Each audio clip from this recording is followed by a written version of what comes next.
Sure if I've ever seen a game where one guy makes the only threes in the game. It's crazy. So I guess we could classify both teams as a good defensive, 3-point defensive team. Love the way our guys came out in the second half with energy. I thought we did a good job. We kind of we did when we lost Michael to his second foul and him only playing 4 minutes in the first. It kind of changed us a little bit. We didn't finish the half like I wanted to. Obviously, he's one of the guys that studies us and gets us in the right stuff. But thought we did some good things. I thought JT played extremely well. Was very excited of what I saw from Trey Parker. I thought he was very aggressive. And I think we get better. We want to build on that second half. I like some of the things I've seen. Coastal's a team that loves to control tempo and they want to play the game in the 50s and 60s. And we came in wanting to play fast and make them play fast. I thought we did a good job on the defensive end. Once again, forcing 19 turnovers. So, questions?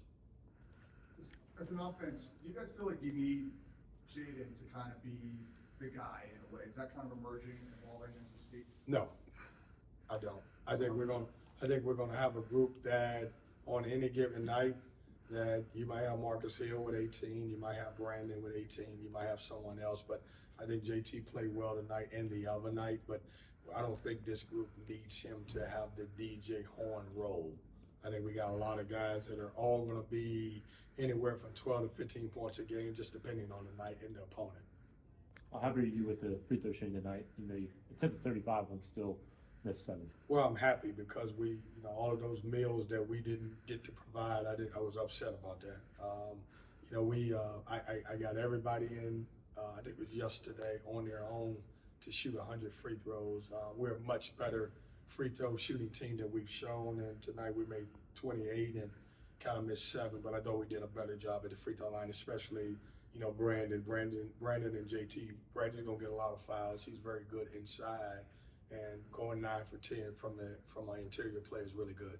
Kevin, with the length and depth you have, it feels like you're going to be able to do some things defensively that you haven't been able to do in the past. How long is it going to take you guys to sort of get up to speed with that and start kind of digging deep into the playbook? Yeah, I hope it doesn't take to the first game against Louisville in the ACC tournament, but it's a work in progress. I love the way we are. The thing about this group, they're competing every day in practice. We're getting better every day. The thing that we didn't know is we got so many different guys from different places, and we're starting to understand scouting reports. We're getting better at that.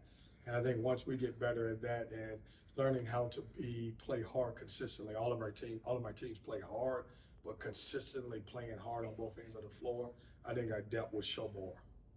You mentioned Trey kind of being happy for him. How much have you seen him grow, especially from last Monday to today? No, he's gotten better. He was an energy guy. And every game I go into the game saying, like, who's going to be my energy guy? And I thought Trey was great. But he's had great practices.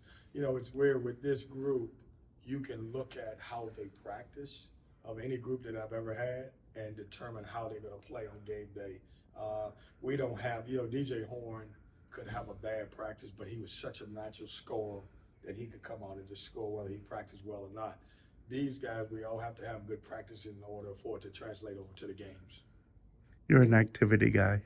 You see 8 rebounds, 2 on the offensive side at a halftime. Was that a major thing at halftime? Oh, yeah, absolutely. The one thing I do, the first thing I go to is the board and figure out how many deflections we had. We had 11, and, I don't like that because we talk about getting 40 deflections. That would be 20 a half, and so activity and rebounding. And I told Trez and those guys, you got to impact the game by rebounding the basketball and do different things. And I love our first 3 minutes of the second half. I love our first 5 minutes of the first half. Just in between, we got to continue to get consistent in every way. JT had 4 turnovers pretty early. Is he gonna have to run? I don't know. Do you think he should run? That would be editorializing. Yeah, well, we can do that. Did he have, and y'all got to fact check, I think he had 4 and 5 last game. So he's at 9 in 2 days. We're going to have to listen. He's going to have to come to my office. We got to have some meetings and talk about that. I think last game he had 5 assists and 5 turnovers. Tonight he had, what did he have, 4, where we at with JT? He ended up with 5. Yeah, no, And had 4 in the first half. where you see him at? Oh my goodness, he had 5 turnovers with no assists. Yeah, he's probably got to run. I'll tell him that you said that.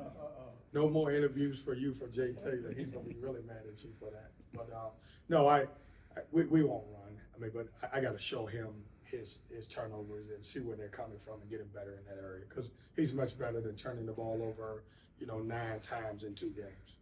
Do you feel like offensively, you guys, with all the new pieces, are kind of starting to find roles, more comfortable? I think offensively we've been really good in the 3 games. If you look at it, we've scored around 80-some points or more in every game, which is a little surprising for this group early on. The other thing I'll point out is this group has really passed the ball well. We've had games of 18 and 22 assists, and tonight we had 11. We're starting to understand how to get people the ball. I jumped on their guards a little bit. I thought Brandon got 2 or 3-second calls because we didn't throw him the ball initially, and he was posting hard. If you got a post guy that's posting, you got to do a good job of giving him the ball. And I thought I didn't think we got him the ball early, but I like what I see from my guys offensively right now. We got to get a little bit more stingy on the defensive end. I say that, but we're still forcing a lot of turnovers. Go ahead, Luke. No, we're winning the turnover battle every game. I like that part of it. I just want us to be a little bit more consistent in some areas. Yeah, any update on Mike James? Mike James, I don't have a clear update. I would say 2.5, 3 weeks. I look forward to getting him out there. He's a 6'5", strong wing that's played a lot of basketball, and we're missing him. And you just don't realize it. Dennis Parker's not 100%. He's coming back from those 2 ankle injuries, and this was his first game playing since the NCAA. So we got some more pieces that we got to add to our group. What do you think the offensive identity of this team is? Because, you guys scored in the paint every game. You didn't shoot well tonight. Do you think it's a team that's going to be physical and aggressive like tonight?